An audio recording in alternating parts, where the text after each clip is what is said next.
What's going on, guys? Pegasus from the Wisefire Alliance. I appreciate you guys for tuning in. Make sure you hit that sub button. Make sure you hit that notification bell. And if you like or dislike the video, make your feelings known. We're here today to talk about DDD.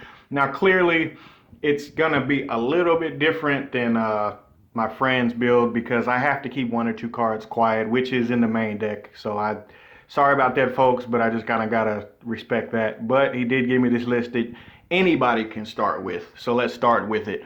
You got two DD Crows. These can be effect veilers as well. However, I feel like, with the allure thing. And they could also, you could play no hand traps and play Armageddon Knight and Dark Grepher.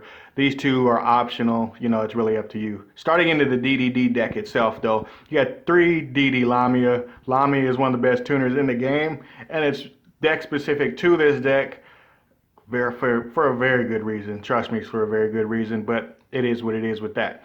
Next up, we got two Necro Slime. You could play three, however, you got Wear Arfdow, which I'll get into in a minute.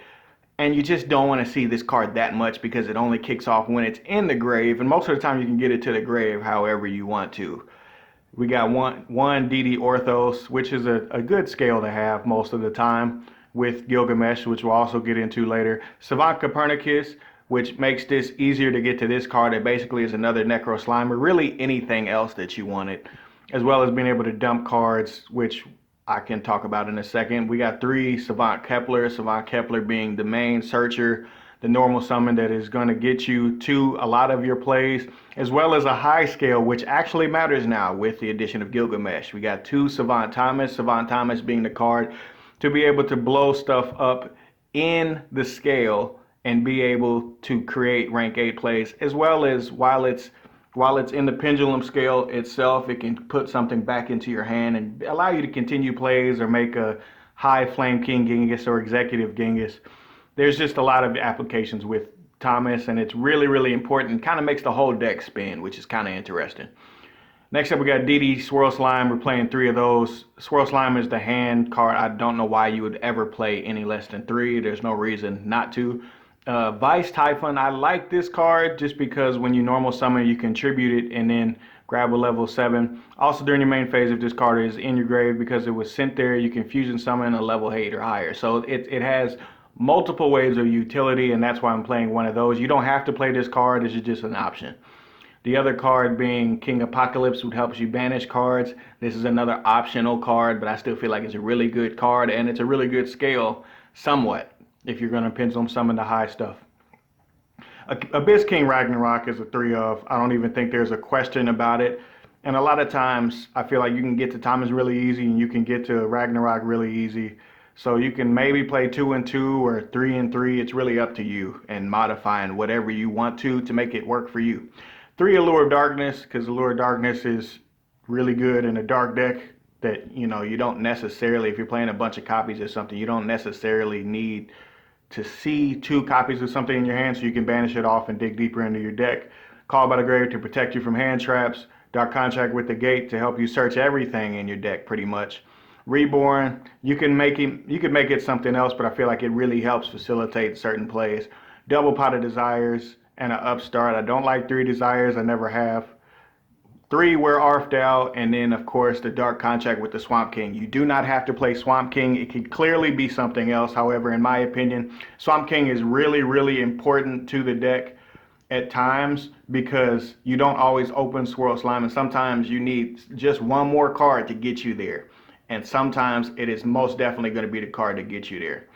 And a lot of times it helps me summon Executive King Genghis or High King Genghis in TCG terms. Moving on the side, they got 3 Lightning Storm. This is really generic stuff. You might want to try out, I'll give it to you at the end. I'll actually hold on to that one. You got 3 Lightning Storm, 2 Evenleys, 3 Anti-Spell, Imperial Reboot, Double Twin Twister, and then 3 Dark Ruler No More. And then you go into the extra deck, you have High Flame King Genghis, 2 of the regular Genghis because he's the low level search setup guy that you really need the deck. The deck needs him to be able to perform. While the High King takes level 5 or higher, he can take any 2 DD monsters. Clearly you have Oracle King Dark, which is Joan of Arc, I guess, the dark version of her, which, you can gain life points. I still feel like you got to play her. Boros Savage Dragon, Crystal Wing, and Siegfried being the 3 level ace that I feel like you should play. You could make a justification for Omega somewhat to be able to put cards back into your hand, but I mean back into your grave, excuse me, but you know, it is what it is with that. Gus King Alexander to further extend your plays and to help set up Siegfried.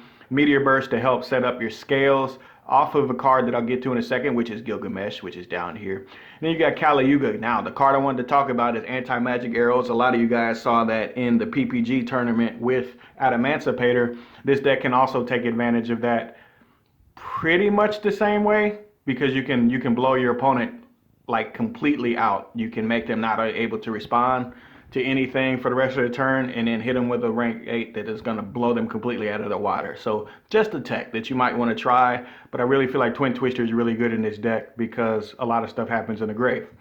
You got High Wave, High King Caesar, not to be confused with the other that takes 2 level 4s. This card helps you play around Nibiru. You can play several other cards to help you play around Nibiru, and you could play Appaloosa. However, there are some restrictions in this deck that prevent you from getting to a certain thing. I also forgot, so let me mention number 90, which is Galaxy Eyes Photon Lord, because he can also help you play around Nibiru. So you very clearly you could take out Link Karibo, put that in.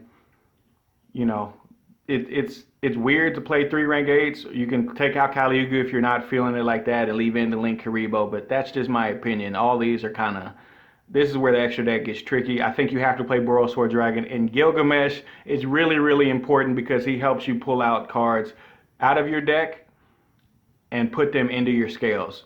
And with Kepler being a 10 and then other ones being at a 3, it helps you to actually be able to pendulum summon with this deck for the first time. I hope you guys can use something with this. Enjoy the deck profile. If you have a tech that you think works for DDD, let me know down in the comments, and make sure you stay tuned. We appreciate you. I'm signing out. YG baby.